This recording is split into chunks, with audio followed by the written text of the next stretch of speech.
Welcome to KD tech and gamers. இந்த வீடியோவில் இன்றைக்கி நம்ம என்ன பார்க்க போகிறோம் அப்படின்னு பார்த்தீங்கன்னா, போன வீடியோவில் சொன்னேன் பார்த்தீங்களா, இந்த போயா மைக் அன்பாக்சிங் எப்படி இருக்குது அப்படிங்களா, அதை பற்றி இந்த வீடியோவில் பார்க்க போகிறோம். இந்த வீடியோ பிடிச்சிருந்துச்சுன்னா லைக் பண்ணுங்கள், ஷேர் பண்ணுங்கள், கமெண்ட் பண்ணுங்கள். முக்கியமாக கேடி டெக் சப்ஸ்கிரைப் பண்ணிடுங்க. கூட பெல் பட்டன் இருக்கும், அதே மாதிரி ஆளுங்கிற செலக்ட் பண்ணிடுங்க. அப்போ தான் எந்த வீடியோ போட்டாலும் உடனுக்குடைய உங்களை வந்து ரீச் பண்ணுவோம். இப்போ வாங்க நம்ம வீடியோக்குள்ளே போகலாம்.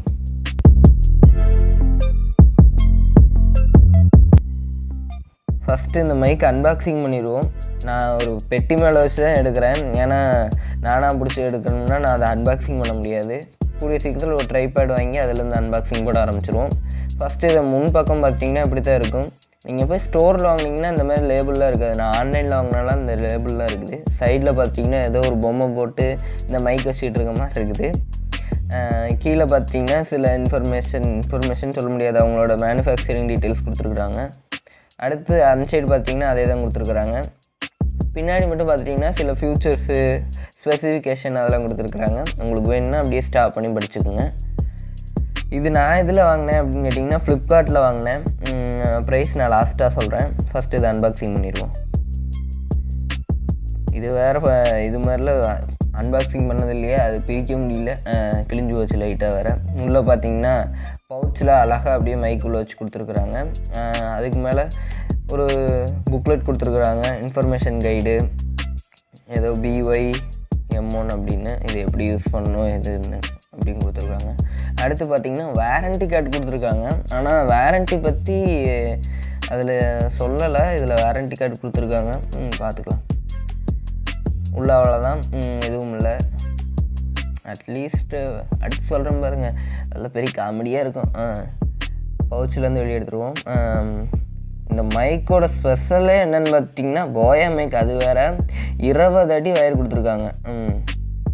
பவுச் பார்த்திங்கன்னா நல்லா சூப்பராக இருக்குது. அந்த லெட்டர்ஸ் பார்த்திங்கன்னா ஒயிட்டில் கொடுக்காம அப்படியே அப்படியே எழுதியிருக்காங்க. அந்த இதுலேயே உள்ளே இது பண்ணுற மாதிரி அச்சடிப்போம்ல அந்த மாதிரி எழுதியிருக்கிறாங்க. நல்லா குவாலிட்டியும் சூப்பராக இருக்குது. உள்ளே வச்சிங்கன்னா இன்னும் கொஞ்சம் பெருசாக கொடுத்துருந்தாங்கன்னா அந்த 20 அடி வயரையும் உள்ளே வச்சுருந்துருக்கலாம். அடுத்தது சின்ன கவரில் கொடுத்துருக்காங்க, அதையும் பிரிப்போம். எல்லாத்தையும் பிரிச்சுருவோம் ஃபஸ்ட்டு.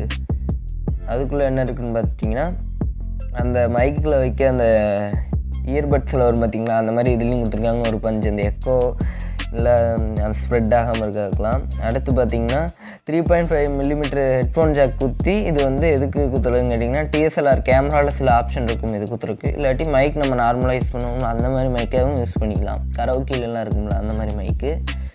அது பின்னாடியே அந்த ஹெட்ஃபோன் ஜாக் குத்திக்கலாம் அதில் கொடுத்துருக்கிறத.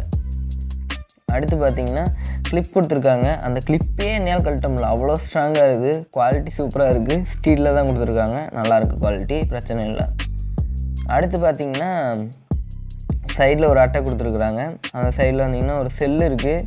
இப்போது ஒரு பெரிய பல்ப் வாங்கியிருப்பேன், நீங்களே வெயிட் பண்ணி பாருங்களேன். இந்த அட்டையில் இருக்கிறது வந்து நான் எக்ஸ்ட்ரா நினச்சேன். ஆனால் பார்த்திங்கன்னா அதுக்குள்ளே இது போடணுமாம்மா. எக்ஸ்ட்ரா ஒன்று கொடுத்தாங்கன்னா நான் குறைஞ்சிருவாங்களா? இது அம்மா துண்டு ஒரு 5 ரூபா வருமா அந்த செல்லு? 5 ரூபாய்க்கு இப்படி பண்ணுறாங்களே, என்னத்த சொல்லவா.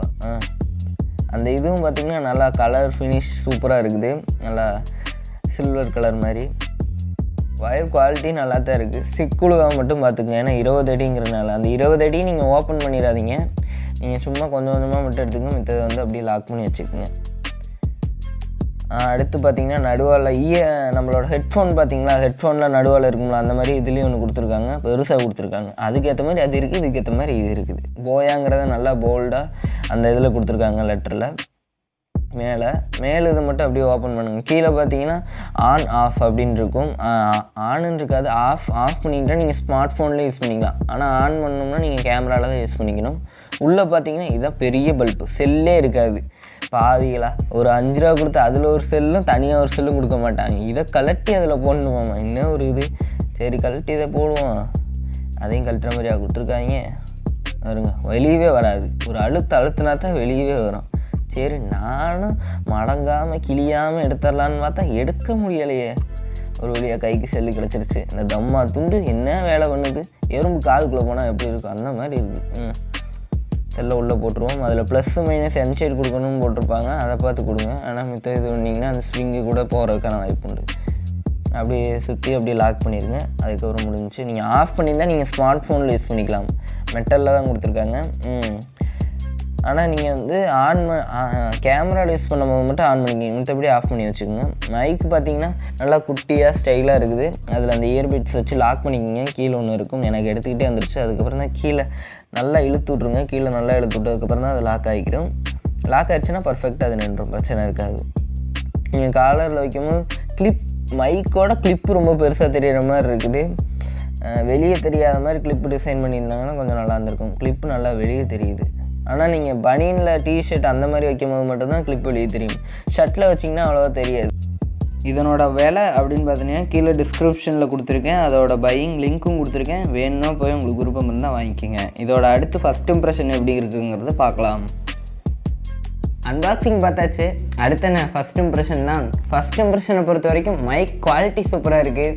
அந்த 3.5mm ஹெட்ஃபோன் ஜாக்காக இருக்கட்டும், ஒயர் குவாலிட்டி நல்லா இருக்குது. பட் சிக்காகிற மாதிரி ஒயரு, நீங்கள் சிக்காகாத மாதிரி பார்த்துக்குங்க, அப்போ தான் சூப்பராக இருக்கும். ஏன்னா சிக்காயிருச்சுன்னா ஈஸியாக அப்படியே இழுத்திங்கன்னா ஒரே அதை பிஞ்சு போயிடும். அது குவாலிட்டி நல்லா இல்லை அப்படின்லாம் சொல்லாதீங்க. குவாலிட்டி சூப்பராக தான் இருக்குது. அது நீங்கள் இழுக்கிற ஃபோர்ஸை பொறுத்து தான் இருக்குது. சிக்காக மட்டும் பார்த்துக்குங்க. மைக் குவாலிட்டி சூப்பராக தான் இருக்குது. ஆடியோ நான் இப்போ அதுலேருந்து தான் பேசிகிட்டு இருக்கேன். செக் பண்ணிக்கிட்டிங்களா? அதுலேருந்து தான் பேசிகிட்டு இருக்கேன் மைக்கில். மைக் குவாலிட்டி எப்படி இருக்குது, நல்லா இருக்கா, இல்லை மீடியமா, இல்லை நல்லாவே இல்லையா அப்படிங்கிற எல்லாத்தையும் கீழே கமெண்ட்டில் சொல்லுங்கள். அதுக்குன்னு கழுவிலாம் ஊற்றிடாதீங்க. நல்லா இருக்குது நல்லா இல்லை அதுங்கிற மட்டும் கீழே கமெண்ட்டில் சொல்லுங்கள். பிடிச்சிருந்தால் லைக் பண்ணுங்கள். இப்போ நான் ஃபோன்லேயே பேசி காட்டுறேன் எப்படி இருக்குது, இதுக்கும் அதுக்கும் டிஃப்ரென்ஸ் எப்படி இருக்குது அப்படிங்கிறத பாருங்கள். இப்போ நான் ஃபோன் மைக்கில் தான் பேசிகிட்டு இருக்கேன். ஃபோன் மைக் எப்படி இருக்குது, இந்த மைக் எப்படி இருக்குது, இதில் பேசலைங்க, ஃபோனில் தான் பேசியிருக்கேன். அந்த டிஃப்ரென்ஸ் உங்களுக்கு நல்லாவே தெரிஞ்சிருக்கும்னு நினைக்கிறேன். தெரிஞ்சிருக்கும் கண்டிப்பாக. ரெண்டுத்துக்கும் டிஃப்ரென்ஸுங்கிறது அவ்வளோ இல்லை. இதில் சத்தியமாக இப்படி பேசுனீங்கன்னா நீங்கள் அவ்வளோ டென்ஷன் ஆயிருவீங்க. நான் மைக் கனெக்ட் பண்ணிக்கிறேன். இதுக்கும் அதுக்கும் டிஃப்ரென்ஸுங்கிறது அவ்வளோவா இருக்காது. ஆடியோ நல்லா தான் இருக்கும், ஆனால் அதில் எக்கோய்ஸ் நிறையா இருக்கும். உங்களுக்கு ஒன்றுமே புரியாது, இரைச்சல் மட்டும்தான் இருக்கும். போன வீடியோ எல்லாத்துலேயுமே பார்த்துருப்பீங்க. போன வீடியோவில் நான் இதுக்கு முன்னாடி வீடியோவிலேருந்து தான் மைக்கில் பேச ஆரம்பிச்சிருக்கேன். ஏன்னா நேற்று தான் மைக்கே வந்துச்சு, அதனால் நேற்றுலேருந்து மைக்கில் பேச ஆரம்பிச்சிருக்கேன். இது கொஞ்சம் ஆடியோ ரொம்ப கிளியராக இருக்க மாதிரி இருக்கும். உங்களுக்கு ஃபீலே அந்த மாதிரி ஃபீல் வந்திருக்கும் கண்டிப்பாக. அந்த மாதிரி வந்துருந்துச்சுன்னா கீழே அதையும் கமெண்ட்டில் சொல்லுங்கள். அவ்வளோதான் கைஸ், இந்த சின்ன வீடியோ. மைக் வந்துச்சு, அன்பாக்சிங் இதையும் போட்டுருவோம், நம்ம என்ன பண்ணுறோம் அப்படிங்கிறத உங்களுக்கு தெரியணும் அப்படிங்கிறனால தான் இதையும் அன்பாக்சிங் எடுத்து போட்டாச்சு.